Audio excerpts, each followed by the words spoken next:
সবাই কেমন আছেন? আশা করি প্রত্যেকে ভালো আছেন। পিঙ্কি সুকন্যা সুখী পরিবার থেকে আজকে একটি ছোট্ট ব্লগ নিয়ে চলে এলাম আপনাদের কাছে। আজকে শুক্রবার, আজকে আমরা মা মেয়ে বেরিয়ে পড়েছি ঘুরতে যাওয়ার উদ্দেশ্যে। কোথায় ঘুরতে যাচ্ছি কলকাতার ইস্কন মন্দির। আমি কোনোদিন যাইনি, এই প্রথম যাচ্ছি কলকাতার ইস্কন মন্দির। কিভাবে গেলাম, মানে কিরমভাবে গেলাম সেটাই আপনাদেরকে সব জানাবো। বাড়ি থেকে বেরিয়েছি এই 10:30 নাগাদ করে। 10:30টার সময় বেরিয়ে আমাদের ইচ্ছাপুর থেকেই বাস পেয়ে গেছি। ওই কদমতলা নিউ টাউন যে বাসটা আছে ওই বাসটা করে গেলাম। একদম বাসটা ফাঁকাই ছিল, ভালোভাবে বসেই গেলাম। আর যদি কেউ হাওড়া থেকে যান তাহলে 212 নম্বর বাসে করে যেতে পারে।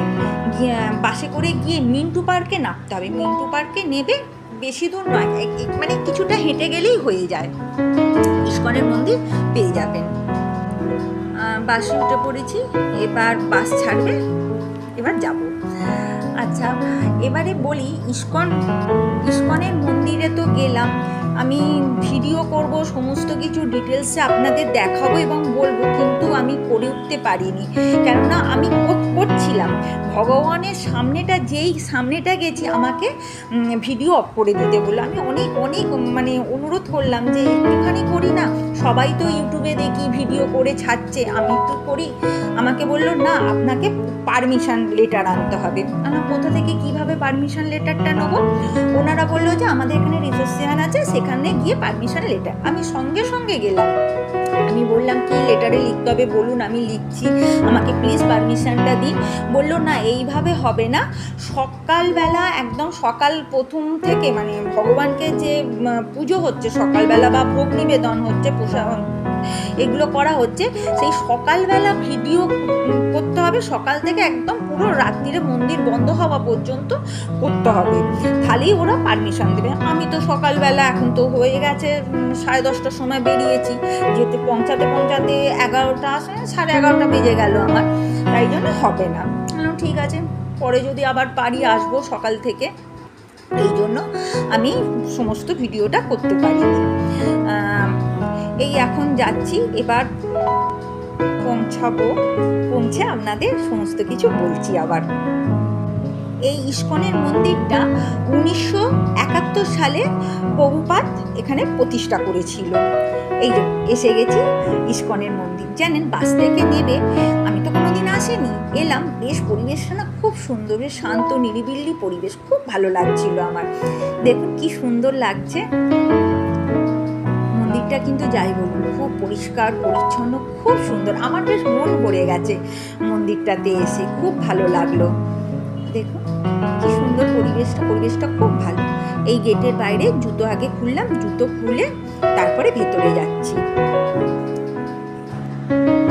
ভেতরে গিয়ে এই সামনে যে দরজাটা দেখলেন, ওই ভেতর দিয়ে ওখানে একটা দোকান আছে, সেই দোকানে গেলাম। এই দোকানে বিভিন্ন কিছু পাওয়া যাচ্ছে, যেমন আপনার এই মালা, এইসব সব কৃষ্ণ বই, এগুলো সমস্ত কিছু পাওয়া যাচ্ছে। আগে দোকানটা একটু ঘুরে নিলাম, তারপরে কি কিনবো সেটা পরে আসছি।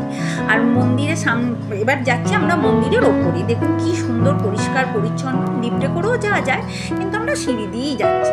বেশ সুন্দর, খুব পরিষ্কার। মন্দিরটাতে আমার খুবই ভালো লেগেছে। কিন্তু আবার একটা কিন্তু আছে, সেটা আমি বলছি, দাঁড়ান। এই গেলাম, গিয়ে এবারে সামনে একটা খুব সুন্দর প্রভুপাতের মানে মূর্তি রাখা আছে। এই ঘরটার মধ্যে গিয়ে ওখানে বলছে আমি ভিডিও করতে পারি, তো আমি ভিডিওটা করছি, আপনাদের কোনো অসুবিধা নেই তো? ব্যাস, এবার এখানেই আমাকে আটকে দিল। আর পরে আমি আর তুলতে পারিনি, মানে ভগবানকে আর তুলতে পারিনি। যাই হোক, কি আর করবো, পুজো আরতি সব কিছু দেখে এবার এলাম যেখানে প্রসাদ দেয়। সেখানে ভগবানের প্রসাদ আমি নিয়েছি, খেয়েছি, কিন্তু একটা কথা আপনাদের সঙ্গে শেয়ার করছি, কিছু মনে করবেন না, কিন্তু খাবারের কোয়ালিটি কিন্তু একদমই ভালো না। মানে কি বলবো, খাবারে বেশ গন্ধ এসে গেছে, মনে হয় অনেক সকালের দিকে করেছে, ওই জন্য মনে হয় গন্ধ, এখন তো খুব গরম, গন্ধ এসে গেছে। কিন্তু খাবারের কোয়ালিটিও ভালো নয়। 100 টাকা করে নিল, একদমই ভালো না। আমরা দুজনে 200 টাকা নিল। কিন্তু আমাদের এখানে মানে ডোমজুড়ে কৃষ্ণ মন্দিরে গেছি, খুব সুন্দর খাওয়া দাওয়া, ওখানে 80 টাকা করে নিয়েছিল। আবার খড়দাতে কৃষ্ণ মন্দিরে গিয়েছিলাম, ওখানেও 100 টাকা নিয়েছিল। খুব সুন্দর খাওয়া দাওয়া, এত সুন্দর খাওয়া দাওয়া কি বলবো, আজও যেন আমার মুখে লেগে আছে এরকম ব্যাপার।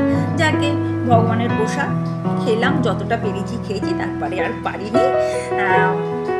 তারপরে পাতা তুলে ফেলে দিয়ে হাত ধুয়ে এবারে আমরা চলে আসছি মানে আমরা আর ওপরে ভগবানের কাছে যাব না, তো মন্দির দুপুরবেলা বন্ধ হয়ে গেছে।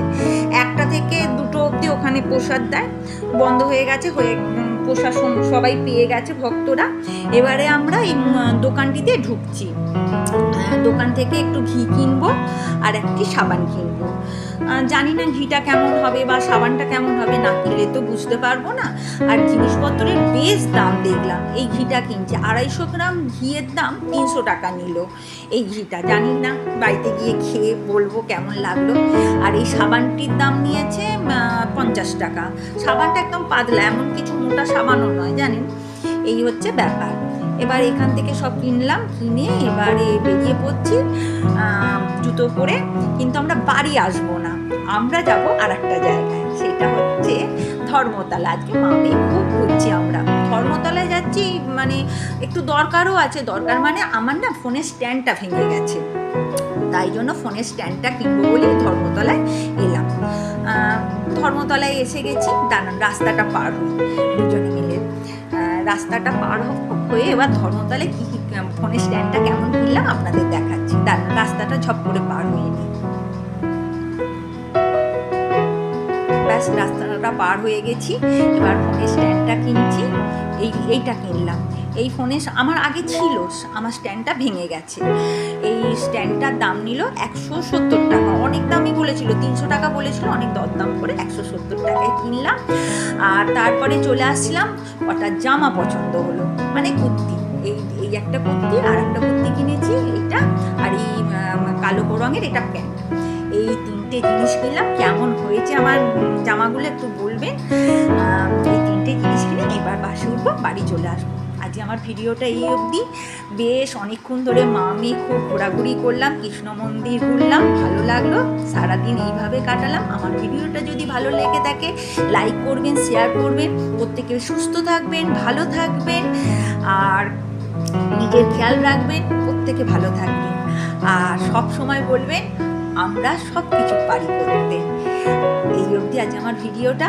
হরে কৃষ্ণ, টাটা, শুভরাত্রি।